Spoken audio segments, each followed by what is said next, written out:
Ça, c'est une chose qui existe depuis le protocole de Kyoto, hein, les échanges d'émissions, de droits d'émission. Ça fait partie du protocole de Kyoto. C'est une approche économique qui veut qu'à partir du moment où on fixe un plafond global, cette approche dit que le meilleur moyen pour atteindre une quantité globale sans que ça coûte trop cher pour le plan économique, c'est de faire des droits de telle sorte que les gens pour qui c'est le plus facile de réduire leurs émissions puissent vendre des droits à ceux pour qui c'est le plus difficile. Enfin bon, je ne m'exprime pas comme une économiste, mais bon. Donc effectivement, ça a pu s'appeler des droits pollués par des gens qui étaient hostiles à cette solution, mais ça a été décidé à Kyoto. Alors, pour ce que j'en sais, ça n'a jamais très bien marché, hein. Le marché du carbone n'a jamais bien fonctionné, le prix du carbone est extrêmement bas.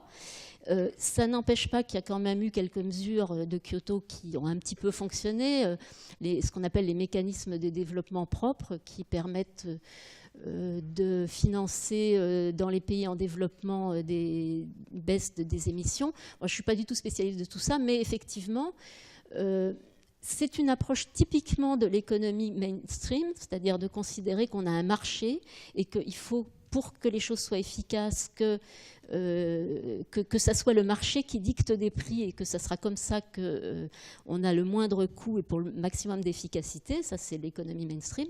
Après, cette approche très théorique qui était vraiment dominante, eh bien, il semble qu'elle n'ait pas marché dans le cas du climat. Et actuellement, les économistes débattent pour savoir s'il faut continuer ou pas à exiger un prix global du carbone.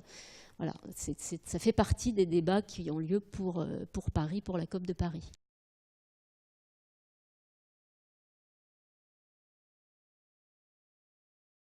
Oui, c'est une des origines, bien sûr. Alors, je n'ai pas détaillé tout, mais celle-là, je veux dire, c'est la plus facile, entre guillemets, c'est de dire que, par exemple, on fait une sensibilité à l'état initial ou des choses comme ça pour avoir ces estimations. Oui, bien sûr, on le fait. Ça explique une partie des écarts, mais justement, quand on parle de différence entre modèles, vraiment, on tient compte de ça.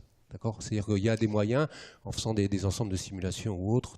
Mais alors, moi, sans avoir tout compris dans la question, il y a quand même quelque chose que je retiens, c'est cette idée qu'on aura beau faire, le chaos, est-ce que vraiment ça se met en équation? Et comme dans le climat, dans la machinerie climatique, il y a cette dimension chaotique, comment vous faites pour apprivoiser le chaos, en quelque sorte? C'est ça la question. Okay. On ne peut pas l'apprivoiser, on fait avec. C'est une chose. Et une des choses, justement, alors, quand vous demandez à un climatologue, par exemple, est-ce que la canicule de 2003, l'orage de je ne sais pas quoi est dû au changement climatique, en général, ils sont extrêmement prudents, en général. Pourquoi?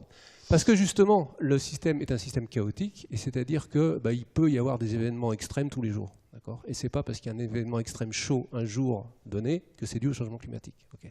Donc, et c'est d'autant plus, les événements extrêmes peuvent être d'autant plus forts qu'on s'intéresse aux petites échelles, donc en fait des échelles qui nous intéressent, puisqu'en général on habite à un endroit.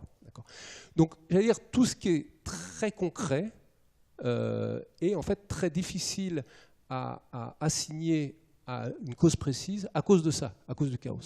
Donc, on est capable, via des méthodes statistiques, disons, d'étudier le comportement du système dans son ensemble et autres, mais quand il s'agit, par exemple, même en supposant que les modèles sont justes, d'assigner effectivement un effet local à la fois dans l'espace ou dans le temps, c'est beaucoup plus compliqué à cause de ces propriétés chaotiques.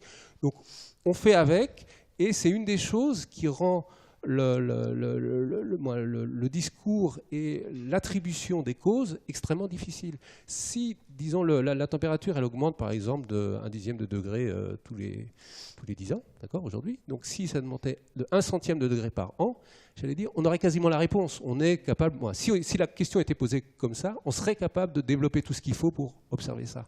Or, ce n'est pas le cas. La température, elle fait comme ça, avec des paliers, des variabilités à 10 ans, etc., parce que le système est chaotique.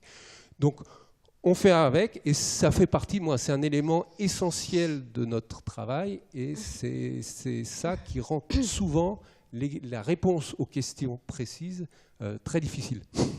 Mais ça veut dire que ce n'est pas uniquement une question de puissance de calcul. C'est-à-dire que vous qui aimez bien jouer sur les paramètres, si on jouait sur le paramètre, vous avez les ordinateurs infinis qui vous permettent de faire tous les calculs que vous voulez sans aucune restriction. est-ce que ça vous aide à améliorer vos modèles au point d'en faire des copies conformes de la planète, ou même avec une puissance de calcul infinie, il y a une limitation liée justement à cette incertitude, au chaos, au fait que certaines équations n'ont pas encore de solution. Il y a encore des équations qui demeurent des énigmes dans votre domaine. Oui, c'est sûr qu'on n'a pas, moi, je ne pense pas qu'on n'a pas en tous les cas la maturité pour dire qu'on ait la solution, même si on a une puissance de calcul infinie. Disons ça, c'est clair. Ce que je veux dire aussi, c'est que le climat, en fait, la différence entre la météorologie et les climats, fondamentalement, la météorologie, c'est ce qui se passe vraiment, d'accord, et le climat, c'est la statistique de ce qui se passe, d'accord. Donc, quand vous dites qu'il y a un changement climatique, ça veut dire que c'est pas qu'un jour il va faire beau ou mauvais, c'est que les propriétés statistiques du temps qu'il fait changent. Voilà. Donc ça ne veut pas dire que chaque événement change, c'est-à-dire voilà, faut vraiment voir le climat comme une propriété statistique du temps réel. Et donc, qui dit propriété statistique, il n'y a pas de réponse exacte, il y a des réponses de propriétés statistiques, donc de moyenne, de variance, de tout ce qu'on veut, d'événements extrêmes. Mais on ne prévoit pas un événement particulier.